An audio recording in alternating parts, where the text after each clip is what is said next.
एका छोट्याशा ऑर्डरपासून ते कस्टमरपर्यंत पोहोचण्यापर्यंतची कम्प्लिटली जर्नी आजच्या व्लॉगमध्ये तुम्हाला दाखवणार आहे. तर hello everyone, welcome back to Ankita trendy creations.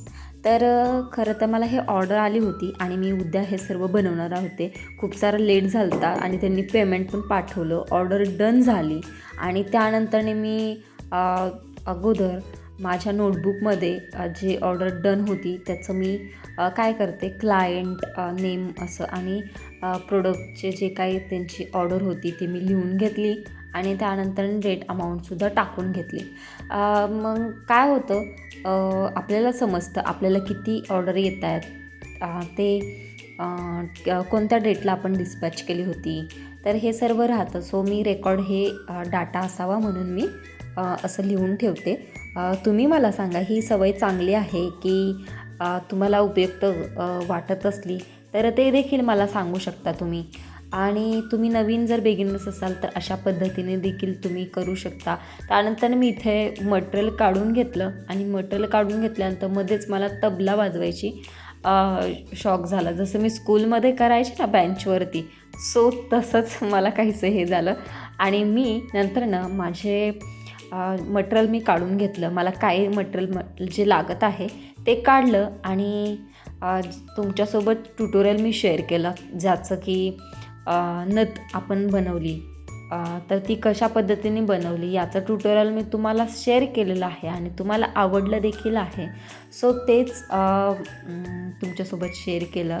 आणि छोटा बिझनेसमध्ये प्रत्येक गोष्ट स्वतःच मॅनेज करावी लागते. मेकिंग असो, पॅकेजिंग असो, मार्केटिंग असो किंवा मग एडिटिंग असो, बऱ्याच खूप अशा गोष्टी आहेत ज्या मी तुम्हाला असं दाखवता नाही येत. असं म्हणतो ना की पडद्यामागं जे मेहनत असते ती एका मिनटात, एका सेकंदात ही लोकांना कशी कळणार, बरोबर? प्रत्येकाला ही मेहनत दिसतेच असं नाही. हे दोन्ही ट्युटोरियल मी तुम्हाला शेअर केलेलं आहे, जाऊन चेक करू शकता तुम्ही. आणि सोबतच मी ही ऑर्डरसुद्धा रेडी केलेली आहे. आणि इथे सुरू होतं ज्वेलरी बनवण्याचं काम. प्रत्येक पीस बनवताना त्यामध्ये फक्त ज्वेलरी नाही तर माझा वेळ, माझी मेहनत आणि क्रिएटिव्हिटीसुद्धा असते. सो तुम्हाला व्हिडिओ माझे आवडत असतील तर लाईक करत जा. कधी एक छोटासा पार्ट तयार करायलाही अपेक्षेपेक्षा जास्त वेळ जातो, पण शेवटी तयार झालेला फायनल पीस पाहिला की सगळं मेहनत, सगळं कष्ट वर्थ इट वाटू लागतात. कारण आनंद तर आहेच या कामामध्ये. ज्या क्षेत्रामध्ये तुम्हाला आवड आहे त्या क्षेत्रामध्ये तुम्ही काम करा, बिझनेस करा, जॉब करा, पण स्वतःचं असं काहीतरी स्टार्टअप नक्की करा. आणि मी इथे स्वतःच पॅकेजिंगचे जे आपण जे प्रोडक्ट आहे, चोकर आहे, तो मी त्याच्यासाठी हे बेस तयार करून घेतले. आणि त्यानंतर मी त्याला असं लावून घेतलं, मी चोकर अटॅच करून घेतलं आणि आपलं माझ्या ब्रँडचं खाली पेनाने मी ते नाव देखील टाकून घेतलं. त्यानंतरनं पॅकेजिंगचे बॅग होत्या त्या काढल्या, बॉक्सेस काढले.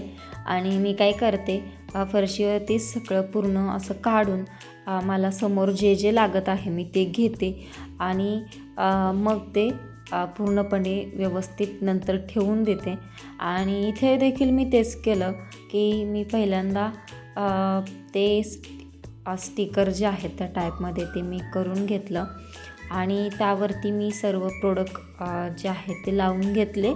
आणि मग इथे जे बॉक्स होता तो बॉक्स मी रेडी करून ठेवले होते, वरचे 2-3 त्याला जे गोल तुम्ही बघताय लावून ठेवले होते. तर ते ना थँक्यू असं लिहिलं होतं आणि खाली नाव टाकायला ना मी आडवं आधीच करून ठेवलं होतं. तुमचं काम सोपं व्हावं असं, याच्यासाठी मी आधी करून ठेवते 2-3 बॉक्सला. सो त्यानंतरने मग जे बॉक्स रेडी करून झाल्यानंतरनी मी पुन्हा त्याच्यावरचा जो ॲड्रेस आपल्याला टाकायचा असतो तो आधी टाकून घेतला होता. फक्त नंबर ॲड करायचा तिथे राहिला होता माझ्याकडून, मी नंबर तिथे लिहून काढला.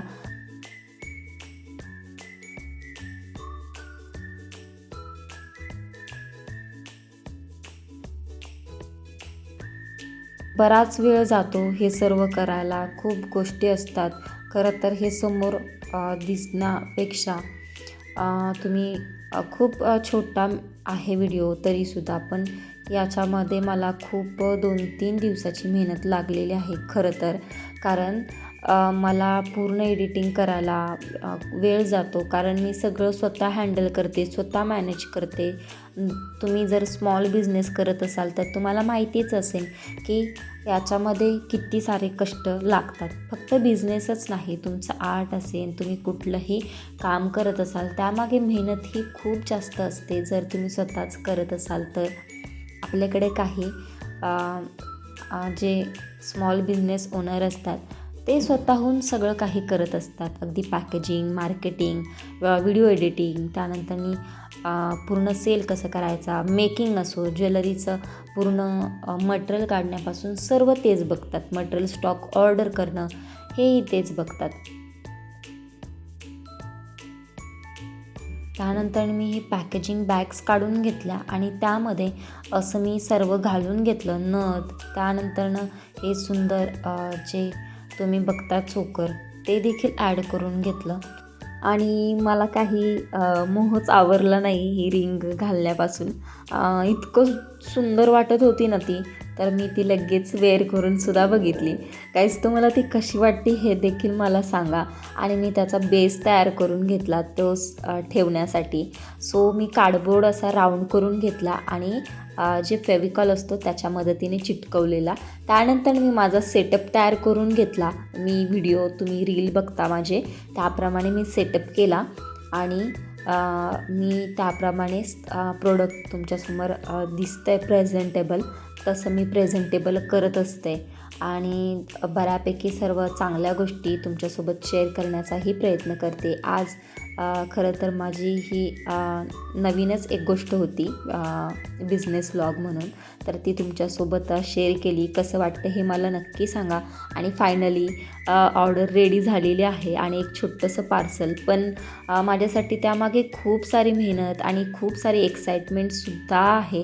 सो मी ही पटकन पॅक करून घेते, रॅप करून घेते.